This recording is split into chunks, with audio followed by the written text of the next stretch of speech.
কেউ কি আছো বন্ধু হয়ে থাকবে পাশে, দুঃখগুলো ছিনিয়ে নেবে?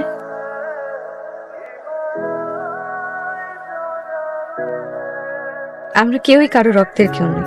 অনাথ আশ্রমে বেড়ে ওঠা একটা মেয়ে পরিবারের সঙ্গে কি তা জানে, এত কারো কাছে একটু মায়া আর ভালোবাসা পেলে সেই হয়ে ওঠে আমার পরিবার।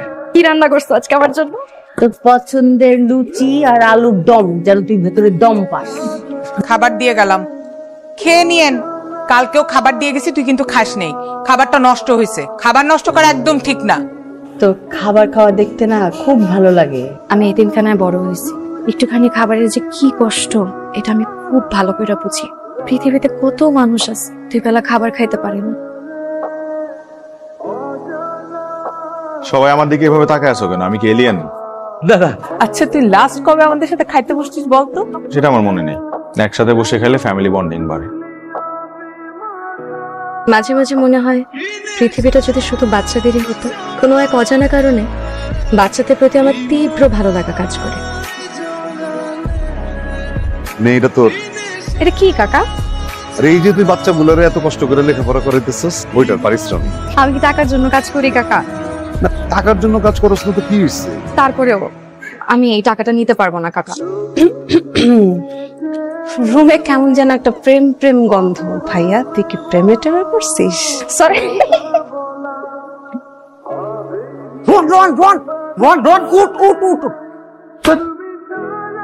এভাবে কেউ ডাকে নাকি? আচ্ছা, রুমানা বললো তুই নাকি কি সারাদিন ডায়েরি পড়িস? নর্মাল একটা জিনিস। তো নর্মাল একটা ব্যাপার হলে বুকের মধ্যে নিয়ে ঘুমাইতেছিলি কেন? যে কার ডায়েরি? জানি না। কই পাইছিস? রেল স্টেশনে। একটা মানুষকে সামনাসামনি না দেখে, তার সাথে কথা না বলেও যে সেই মানুষটার প্রেমে পড়া যায়, এটা আমার জানা ছিল না। সাজিয়ে দিয়েছো আমার হৃদয়ের ইন্টেরিয়র। তা আমি মন থেকে কখনো কাউকে ঘৃণা করিনি, কিন্তু এই অমানুষের কথা চিন্তা করলেই আমার ঘৃণা লাগে। ওইটা তো কলেজে। ওঠো ওঠো। আমি আপনার সাথে যাবো না। যাওয়া না? তোমার জন্য তো আমি জীবন জীবন সব দিছি। আরে এদিকে আসো না, ছবি তুলবো। এদিকে আস। আরে সেদিনে প্রথম নিজেকে এত অসহায় মনে হচ্ছিল, অথচ আমি কিছুই করতে পারছিলাম না। তুমি চলো ডালে ডালে, আমি শুধু পাতায় পাতায়। মেন রোড রাইখা তুমি চিপাগুলি দিয়া যাবে, আমি টের পাবো না। এটা কি হয়? সমস্যা কি তোমার? তুমি যদি আমার ভালোবাসতা তাহলে তো ডিস্টার্ব করতো। তোমার বউ কইরা ঘরের মধ্যে তুলতো। আপনার ঘরে বউ আছে? ঘরের বউ তো ভালো লাগে না। আমার তো একটা কোকিল দরকার। কালকে বিকাল 4টার সময় স্কুল ঘরের পেছনে যে গোডাউনটা আছে ওটার মধ্যে থাকবা। আর যদি না আসো, কাল কি হবে জানি না। আমি কি রাশেদের কাছে যাব? যদি না যাই, ও যে কোনো কিছু ঘটিয়ে ফেলতে পারে। ওর কাছে যাওয়ার থেকে আমার নিজেকে শেষ করে দেয়াই ভালো। আমি কি করব আমি নিজেও জানি না। পড়তে পড়তে ডায়েরিটা এক পর্যায়ে শেষ হয়ে গেল। আমার মনে খালি একটাই প্রশ্ন ঘুরপাক খাচ্ছিল, এরপর কি এরপর কি? এক পর্যায়ে মনে হলো শুভ্রাকে খুঁজে বের করতেই হবে। এটাই শুভ্রার আশ্রম, যেখানে আমি শুভ্রাকে খুঁজে পাবো। মানুষ প্রেমে পড়লে অন্ধ হয়ে যায়। তুই কেমন আছেন আশরাফ চাচা? তুমি কে? আমি কি তোমার চিনি? না। তাহলে তুমি আমার নাম জানো কিভাবে? শুভ্রার কাছ থেকে। শুভ্রার সাথে তোমার সম্পর্ক কি? ইনফ্যাক্ট শুভ্রা আমাকে চেনেও না। ওর সাথে দেখা করাটা আমার জন্য খুব দরকার। শুভ্রা এখানে থাকে না। জানি। আপনি একটু ঠিকানাটা দেন, বাসার ঠিকানাটা যদি একটু দেন তাহলে আমি ওর সাথে যোগাযোগ করতে পারি। আরে এই ছেলে হাত ছাড়ো। শুভ্রা এখন কই আছে আমি জানি না। এত কথা বলো কেন তুমি? যাও। চৈতি সমান্তর আছে? আমি চৈতি সময়টা বলো। আমি রোহান। অবশ্য আপনি আমাকে চিনবেন না, আমি আপনাকে খুব ভালো করে চিনি। আপনি হচ্ছে শুভ্রার বেস্ট ফ্রেন্ড চৈতি, রাইট? আপু শুভ্রা কোথায়? শুভ্রা অ্যাক্সিডেন্ট করছে। বেঁচে আছে? বেঁচে আছে, কিন্তু she is in coma. Shubhra, তোমাকে এভাবে দেখবো কখনো কল্পনাও করিনি। চল। তুই আমারে না জানায় শহর থেকে পালাইতে পারবি?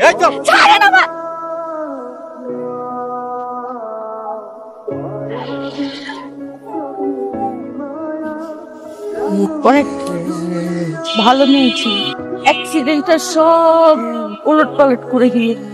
আমার সাথে কোনো রক্তের সম্পর্ক ছিল না, কিন্তু রক্তের চাইতেও অনেক বড় সম্পর্ক ছিল। তোমার ছোট ছোট উইশগুলো পূরণ করার চেষ্টা করছি, কিন্তু তোমার শূন্যতা তো পূরণ করতে পারবো না শুভ্রা। গুড নিউজ, শুভ্রার জ্ঞান ফিরেছে।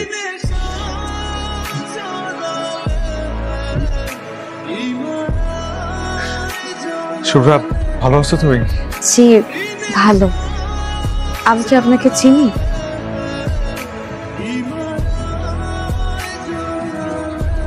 না, আপনি আমাকে কিভাবে চিনবেন? আপনার সাথে তো আমার কখনো দেখা হয় না। আমার রোগী আছে পাশের কেবিনে, তো আমি শুনতে পারলাম আপনি কোমায় ছিলেন অনেকদিন, আজকে জ্ঞান ফিরেছে। কিছু না ভেবে চলে আসলাম। আপনার নামটা? Rohan. Thank you so much Rohan ভাইয়া। আসি। ওর হসপিটালে যত পেন্ডিং বিল আছে সব আমি দিয়ে দিতে চাই। এই ডায়েরিটা তোকে দিয়ে দিবেন প্লিজ। আপনার ঠিকানা ও মোবাইল নাম্বার লিখে দিয়েছেন? না, আমি চাই না ও আমার ব্যাপারে কিছুই জানো। যদি আপনার খোঁজ করে তাহলে আমি কি বলবো? আমি যেমন ওকে খুঁজে নিয়েছিলাম, ও যদি মন থেকে চায় তাহলে আমাকেও খুঁজে নেবে। এতদিনের এত খরচ কিভাবে কি ম্যানেজ হলো? দিয়েছে কে? রোহান। তুই রোহানকে চিনিস না, কিন্তু রোহান তোকে ঠিকই ভালোভাবে চেনে। কিভাবে? প্রথমেই ক্ষমা চেয়ে নিচ্ছি অনুমতি ছাড়া তোমার ডায়েরিতে লেখার জন্য। অসমাপ্ত ডায়েরির খালি পৃষ্ঠাগুলো আমাকে তোমার খোঁজে এখানে টেনে এনেছে, কিন্তু আসার পর জানলাম ডায়েরি লেখার মানুষটা জীবন মৃত্যুর সন্ধিক্ষণে দাঁড়িয়ে আছে। আল্লাহ মহান, তোকে আমার কাছে ফিরাই দিবে আমি জানতাম। ও যতদিন পর্যন্ত হাসপাতালে ছিল প্রত্যেক দিন রোহান এসে আমাকে নাস্তা খাওয়াইতো। তোকে আমি বলতাম না জীবন সঙ্গী পাইছেন রোহান তোকে অসম্ভব ভালোবাসে, পাগলের মতো ভালোবাসে। তুই রোহানের সাথে খুব সুখে থাকবি। অপেক্ষা করা যে কতটা কষ্টে সেটা আগে কখনো এত তীব্রভাবে অনুভব করিনি। আর সেটা যদি হয় প্রিয়জনের জন্য। তোমাকে না হাসপাতাল একা রেখে আসতে মন চায় না, মনে হয় সারাক্ষণ তোমার পাশে বসে থাকি। তুই অ্যাক্সিডেন্ট করার পর থেকে আমাদের সবার তো খুব মন খারাপ ছিল। রোহান একেবারে সাক্ষাৎ দেবদূত। তুই যেমন বাচ্চাগুলোর আগলায় রাখতি, এই 2টা মাস এই রোহান বাচ্চাগুলোরে সেইভাবে আগলায় রাখছি। তুই সুস্থ হয়ে যাওয়ার পর থেকে এই ছেলেটার আর দেখি না। আসসালামু আলাইকুম। ওয়ালাইকুম আসসালাম। রোহান আছে? তুমি কে? তোমাকে তো চিনলাম না। তুমি শুভ্রা তাই না? তুমি আমাকে চেনো? তোমাকে কে না চেনে? মা তুমি চিনতে পারছো না? শুভ্রাকে চিনতে পারছো? ও, আমরা তো জানিই না কে শুভ্রা, দেখতে কেমন, কিছু জানি না। শুধু জানি একটা মেয়ে আছে যার জন্য আমার ছেলে পাগল হয়ে গেছে। ভাইয়া তো বাসায় নেই। কোথায় গেছে? আমরা তো ভাবছি ও তোমার কাছে গেছে। আমি জানি ও কোথায় আছে। এই যে মিস্টার, তো আপনি এখানে কি করতেছেন? তবে আপনাকে খুঁজে পেতে কিন্তু আমার অনেক কাঠখড় পোহাতে হয়েছে। আপনি আমাকে খুঁজে পেলেন কিভাবে? আমি জানতাম আপনি এখানেই থাকবেন। তাছাড়া আপনিই তো আমাকে বলেছেন যদি কোনো কিছু আমি মন থেকে চাই তাহলে আপনাকেও আমি ঠিকই খুঁজে পাবো। চাইলাম মন থেকে। এটা তো আপনার ডায়েরি। আমার ডায়েরিতে আপনার গল্পটা এখনো অসম্পূর্ণ রয়ে গেছে।